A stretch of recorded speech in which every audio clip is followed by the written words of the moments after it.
Thanks. We've got half an hour or just under for our panel discussion. We are joined by Paul, who's made it online from Serbia. Well, I think you're in Belgrade, are you, Paul? Can we hear you? So I hope you can hear me now. I was in Belgrade. I've actually just arrived in Bosnia. Oh, right. Okay, great.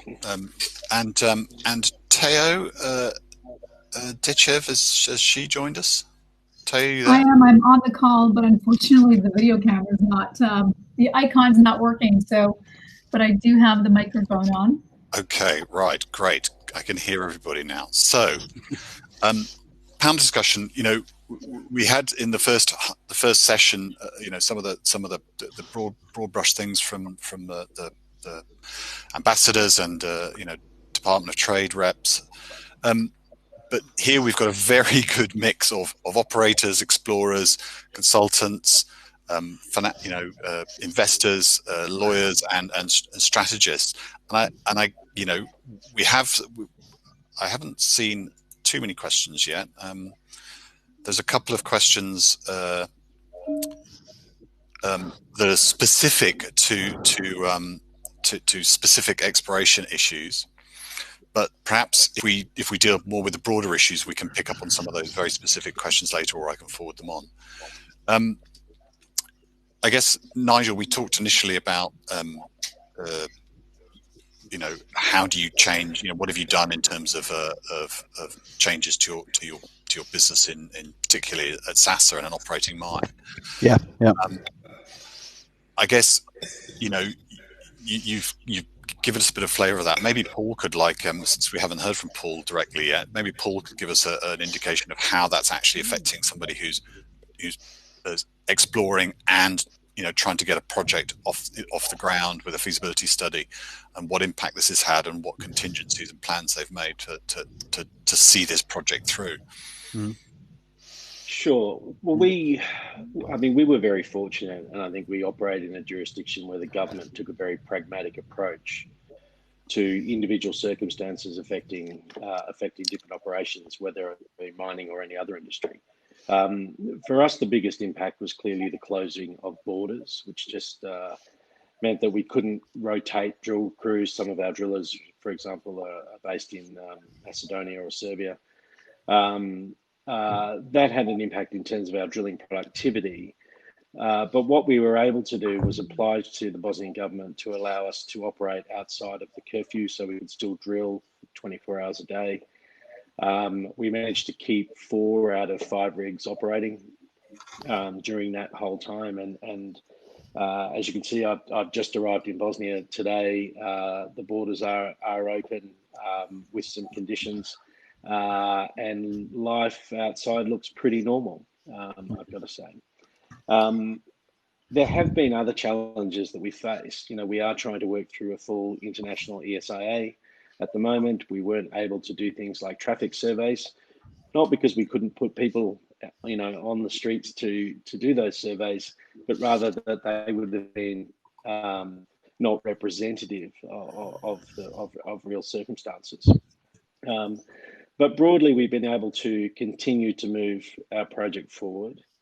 I think our staff here, the COVID crisis installed fear into everybody, certainly in the early days, and our staff here have shown a very stoic resolve to, you know, every day to don their face masks and go to work, operate under social distancing guidelines, and to get on with the job. And I think as a company, we're very, very proud of what they've achieved. I think, you know, where we have to probably look at more planning as more information comes to light is what will the future hold in terms of COVID impacts over certainly the next 6 months, but also potentially into next year. And we're going to be working through that this week, looking at ways we may be able to do things differently. Is there certain bits of work that we reprioritise to try and get them done now when we know that restrictions are going to be lessened, etc. So you know, whilst each mining operation in the Balkans has been impacted differently by this, I've got to say, the Varish project, you know, the impacts have been reasonably minimal, and we want to try and make it continue that way. But that's not something that we could put on government. That's something that we've got to look at internally and say, well, how can we do things under these potential situations, which is just a normal risk-based approach that we take for all of activities. Hmm.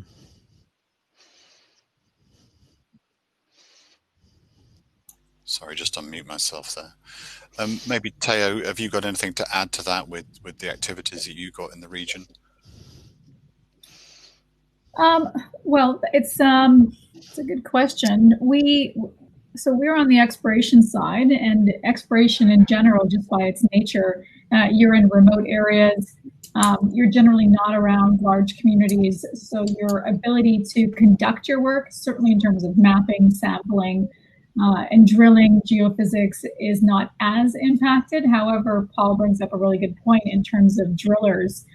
We did actually have a drill program running at the end of March in the last 2 weeks, I think in the height of confusion, perhaps in a lot of local jurisdictions of what specifically the rules are.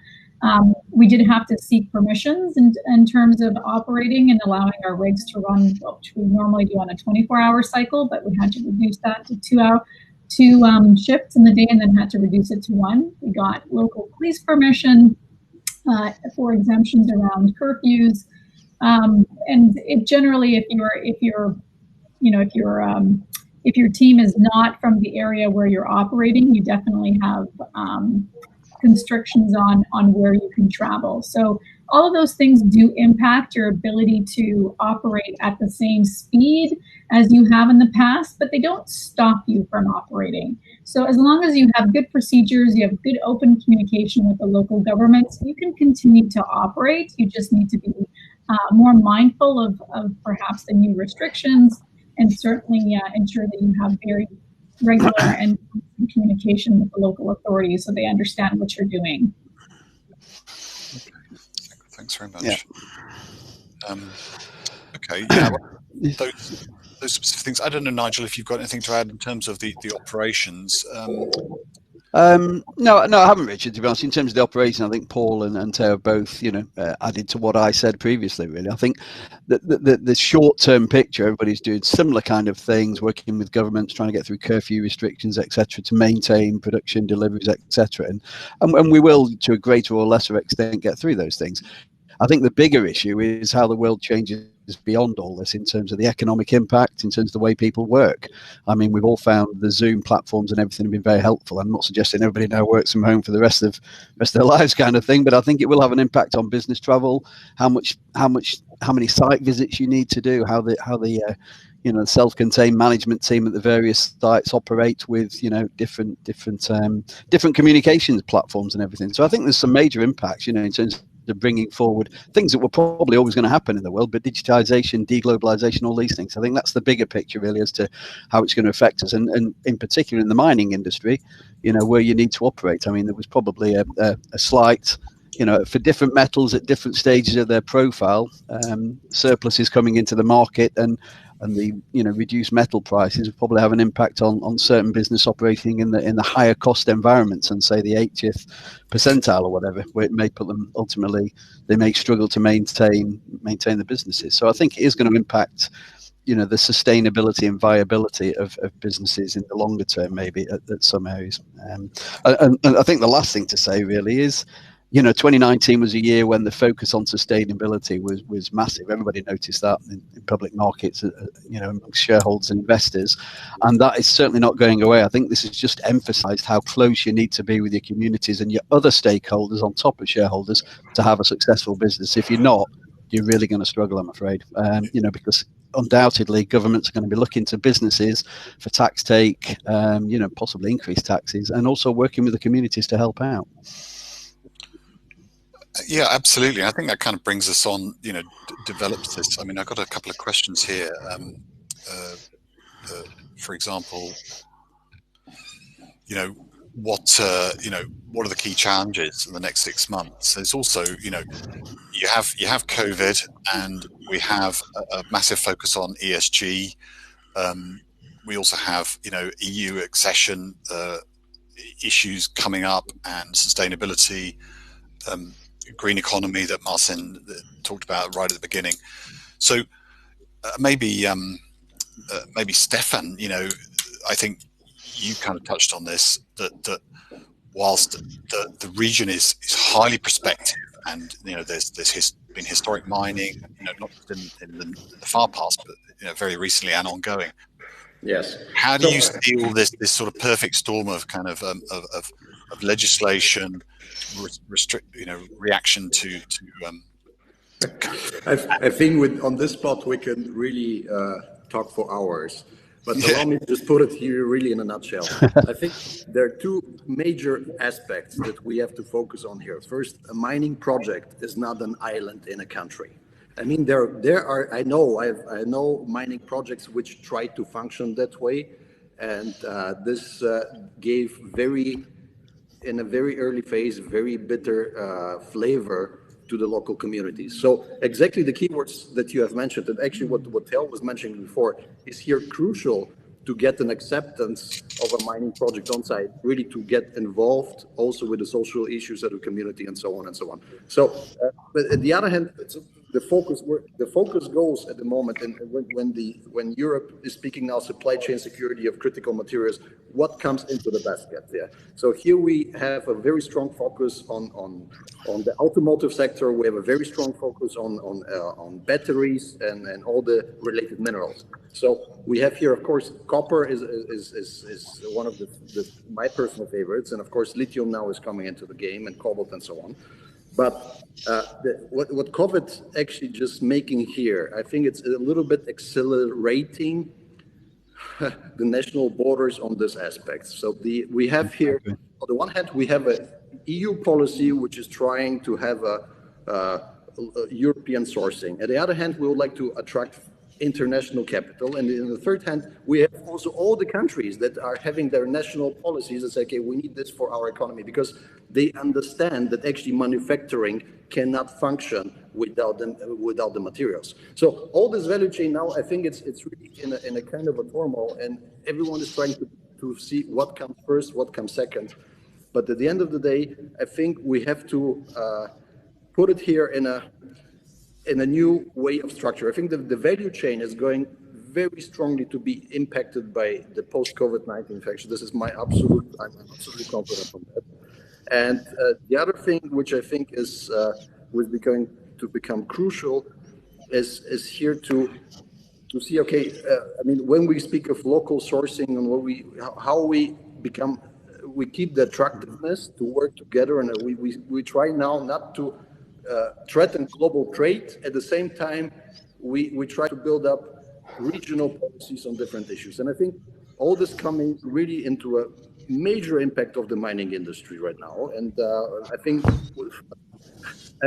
I'm absolutely sure that now there will be a wave of regulations which is going to come in. But we also have to see how this is going to impact also the shareholders, of which actually also Nigel and Paul mentioned how sensitive their actually projects are too, because they would like to see their investments not threatened, and they would like to have all the time the structured reporting and also cash flow, seeing that what comes in comes fast out. So here the issue will be definitely the balance between the community expectations and also, of course, the capital, which can flow very fast in, and also in some cases very fast out. Yeah. I think it's there are a lot of unknowns, aren't there? But I think the two things will definitely converge. I mean, Richard, perhaps are there sort of the old talk about the known unknowns and the unknown unknowns? Are there things that we've talked about here that are kind of where we're in our comfort zone about challenges, and are there things that we're not expecting that could crop up over the next 12 months if we get spikes or just economic issues?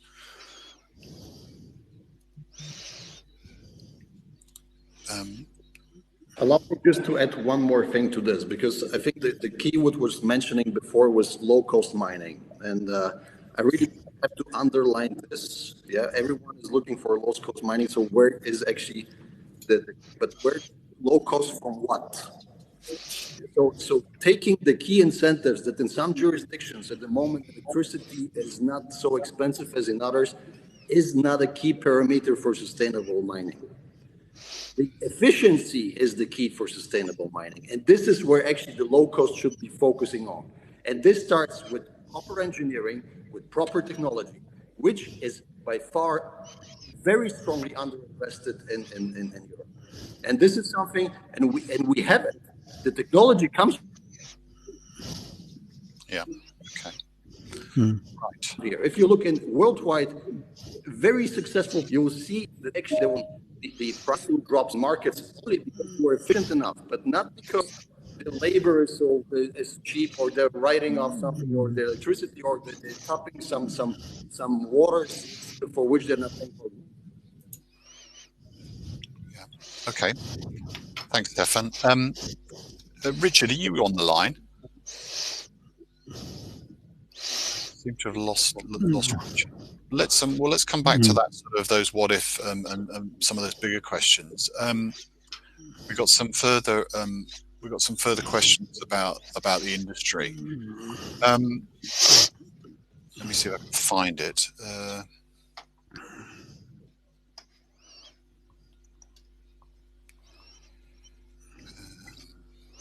Quickly, I've got a whole host of questions here.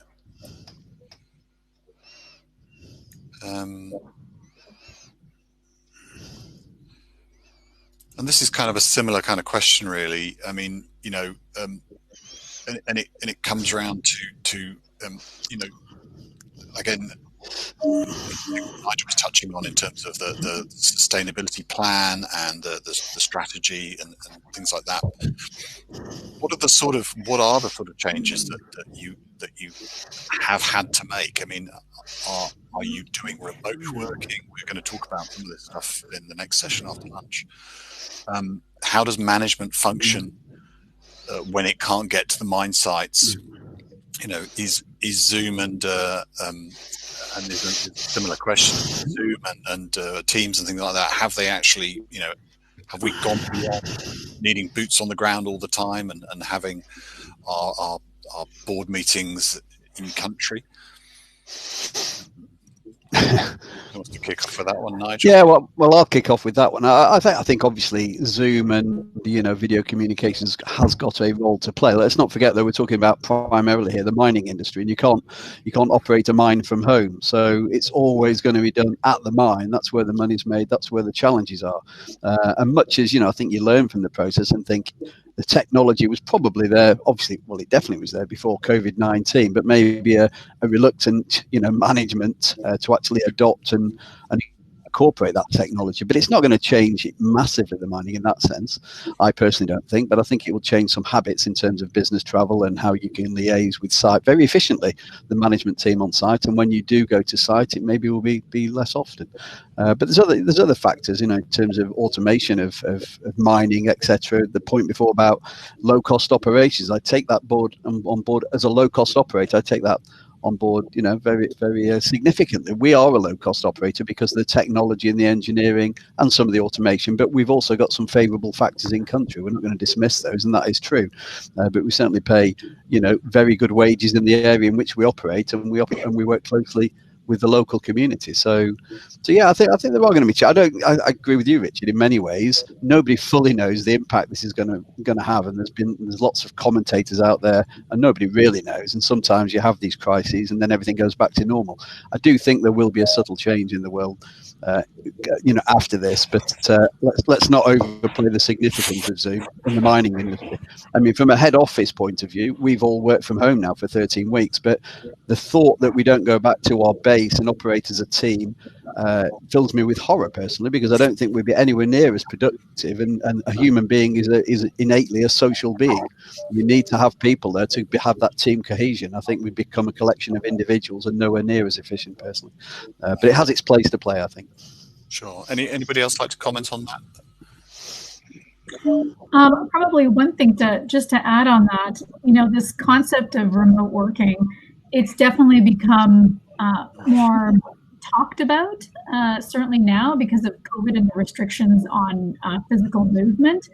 But in reality, I think a lot of companies have been thinking about, how they can utilize talent, which is global. And even though the word remote working is being more often used, in reality, is particularly in exploration, and certainly from Mundoro's point of view. I mean, we switched over all of our servers and data management back in 2015 into a cloud-based system. There isn't a single individual in our organization that doesn't have online access, email, phones, laptops. Our company maybe invested in 5 years ago to ensure that every single person, whether you're in the field, on a plane, on a train, in a car, you have access to all of your files and your data and your information. And so your ability to be productive is, I think, more a reflection of management discipline, being able to work with your team and explain to them and train them to work in that kind of environment. So I think remote working is going to be a reality going forward. I think a lot more companies are going to focus on it now because it's mandated due to the physical distancing requirements and lack of freedom to move from country to country. But I think there's a lot of companies that have already transitioned, and certainly we've tried this 5 years ago and have made a very good success of being able to use a workforce that's not just local but international. So I think it's actually a good positive step for the entire industry. And we all talk about international experience. There's no better way than to be able to get on a conference call with a structural geologist from Perth, a geophysicist from Sydney, maybe another geologist from Scotland, another group looking at database management from Canada, getting all on a Zoom call and talking about the problems in a local deposit or mine. So I think this is a great move for our industry. Yeah, I think we talk about how sometimes the Zoom calls and the Teams calls can take up all your day, but you think about how much time you waste hanging around in airports and sitting on planes and recovery from jet lag. It probably balances out very nicely. We've actually found that it's forced us to look at our human development program far earlier in the project development life cycle than we would have ordinarily done. And over the last 3 months, we've been training up new technicians and new jobs new people to replace what we would ordinarily have used consultants for, and those consultants would have been flying in from the UK or Canada or Australia. And what we have been very, very surprised with, and quite pleasantly, is that you've got this depth of skills that are available here, and I think when you're developing a mine in a jurisdiction that you're not as familiar with as you want to be, sometimes you err on the side of caution and say, well, let's use an international consultant to do this work. And what we found, certainly in our experience recently, is we don't have to do that. We've used those international consultants to help mentor those new members of staff, and they've done that very successfully. But I think the biggest physical change that we're going to see out of this crisis in terms of technology and working is there will be no desk phones in our offices anymore. Every call will be done over a video conference or a mobile because we realize we just don't need them. Face-to-face communication via video conference is just as easy as dialing a number to a phone, and it's far more effective.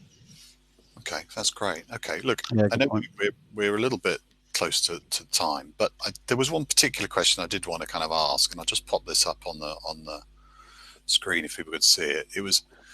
And it really goes back to what it was said earlier on in the session and what Stefan was talking about. We have this massive pressure on ESG. We've talked about social engagement and social license to operate. We're talking about the low cost environment that people need to find themselves in, potentially with a reduced global economy and demand. Are all these things possible, and are they likely to severely affect not just operations but projects and exploration in the region? Given that we have a very potential sector that could boom, and we've been talking about this for 3 or 4 years. So don't know what to kick us off on that. I find that question somewhat, it's almost worded as though, is ESG going to add to your costs? No, is the answer. Not at all. But is it going to add to your ability to deliver? I don't believe it does. I think if you plan your ESG pathway very early, and you look at all of the areas where you need to implement better controls, better improvements, better communication early in the process, and actively have a plan to deliver on that, your ESG pathway should become as important as your feasibility study. And you've got to look at all of those factors. They're going to ensure that the company can run efficiently and sustainably. Because there is environmental costs and there are social costs to mining. And what we need to do is understand what they may be very early on in the process and make sure that we actually take those and either minimize them or turn them into benefits as early on in the process as you can. And I don't think, an ESG approach of saying, well, we're going to build a mine, it'll create 500 jobs and direct jobs and another 1,000 indirect is good enough anymore. We've got to look at our entire supply chain. We've got to look at how we develop human capital. We've got to look at how we put in the appropriate governance structures around that to ensure that we're creating a sustainable company, but we're also bringing our entire community, our built-up environment, and our natural environment along with us. Okay. Yeah, I fully endorse what Paul says. In the sense that this isn't going away, and in the sense of, is it an additional cost? Well, if you view it purely as a compliance exercise and a very bureaucratic exercise, I think you're missing the point. You have to endorse ESG, or else your cost of capital is going to become a lot more expensive, or you're not even going to be able to raise capital in the future unless you adopt these kind of principles. We as a company have put out our first sustainability report. It's taken us a while to do. It's been a really interesting exercise, actually. I think we've got a lot of benefit out for it, and I think we've got a long way to go on it. We've started a journey, but I think it'll prove beneficial for the company, and we don't view it as an additional cost or burden to the company now. I think we're embracing it, and I think it's a really positive step, actually. So no, I don't view it as a negative thing. I think the key to success is making it such that the authorities and the people who assess companies on these kind of sustainalytics and the way you perform from the ESG perspective, as long as that is kept at a level that it's material to what you do, the size of your company, where you operate, and what you're performing and how you're reporting is relevant to what you do in that country, that community, that metal, and everything else. And I think as long as it retains the relevance, then it's a very positive thing, really. Yeah, I don't know if Milan is still on the call. Is Milan there? I mean, I was kind of interested in the impact of the Chinese investment in Serbia, whether that's whether there's been a balance there around how their approach to ESG is compared to the likes of Camel and Mundoro and Adriatic, and how is it being perceived in within the communities that it's affecting? Environmental aspects, ESG. Well, what does ESG acronym mean? Well, environmental, social, and governance. So we're talking Okay. Hold that. Yeah, understood. The Chinese approach in Serbia, at least, has been one of distinction in the sense that they did not join our Geological Mining Association.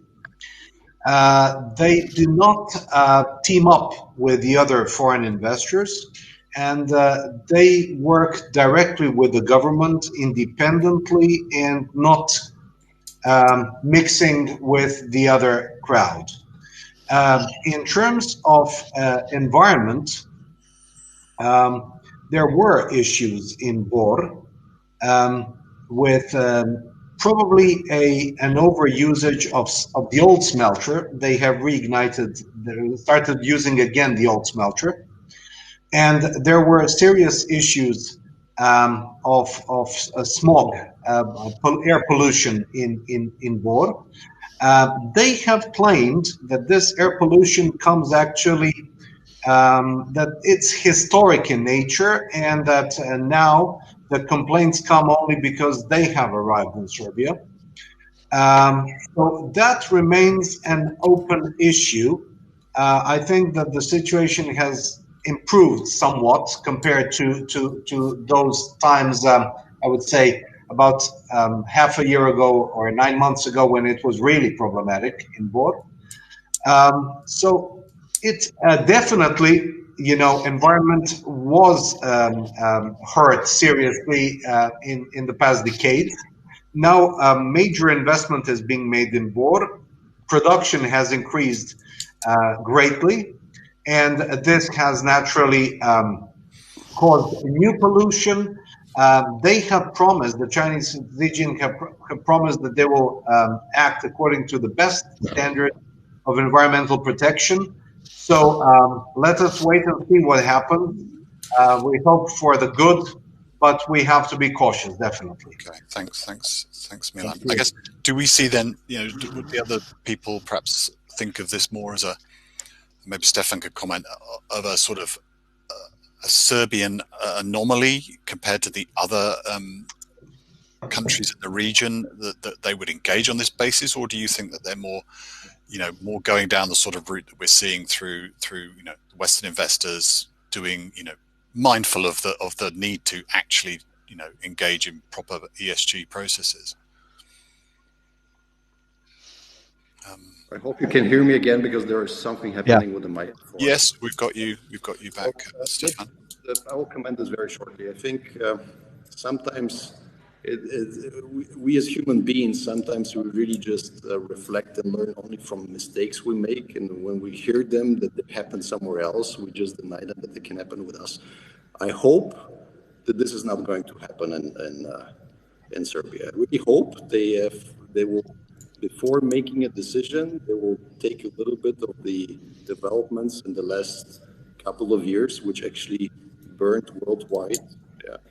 One of my favorite examples is, if I can name one, is the Las Bambas project in Peru. I had a meeting with the Ministry of Mining and Energy in Peru a couple of months ago, and they were just really suffering through it, where actually the mine became a tunnel for between digging and mining and channelizing the materials to China, and just what they left behind is only literally the environmental impact.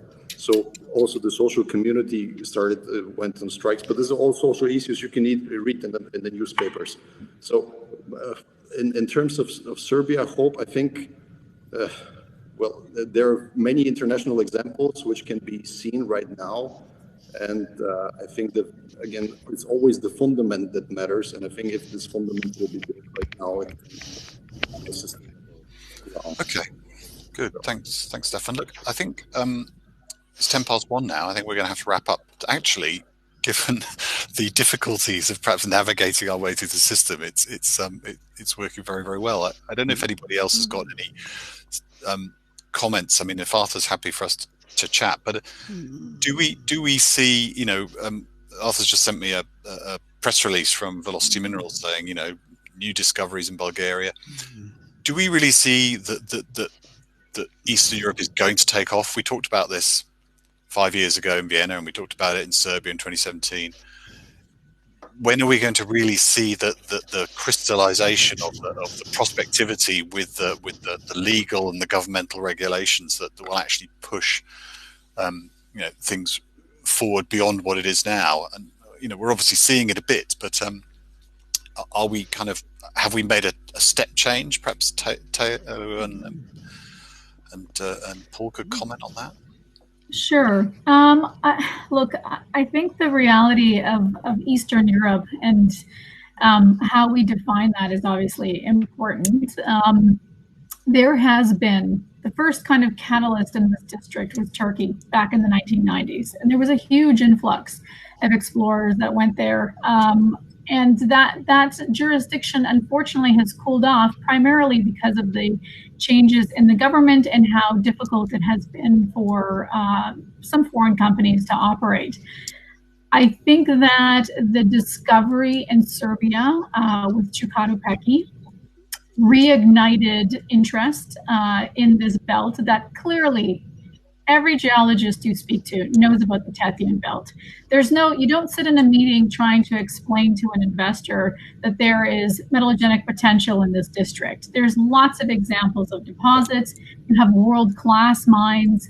You have 4 billion tons of porphyry within the Timok complex in itself. The question is not around prospectivity, and it's certainly not about whether you can make more discoveries. A lot of questions for investors is, how easy is it to do business? Can you monetize assets? And I'm really glad that Milan put together that presentation and those slides of what it's like to get an exploration license. Dundee, for example, has clearly demonstrated that you can take a deposit like Advokati, you can make a discovery, you can get it through development, and you can get it into production. Now, it took 10, 12 years. So I think what we need to prove to the market as an industry is that A, you have solid tenure over the assets that you own. 2, that you can advance them at a relatively good pace compared to other jurisdictions that are investable with good prospectivity. And then C, that you can monetize those assets. So A, if you're an operator, like the other 2 speakers, you can repatriate cash. Or as an exploration company, you can monetize and demonstrate that asset sales are functioning within those jurisdictions. So my view is that this district requires more investment. That is the only catalyst that is going to get it out of a kind of obscure category into the category of, let's say, Peru and Chile. There is mineral potential. There is a broader investor base that is interested, but what we haven't demonstrated as an industry is really, how does it work? How does it function? We need more companies in the district.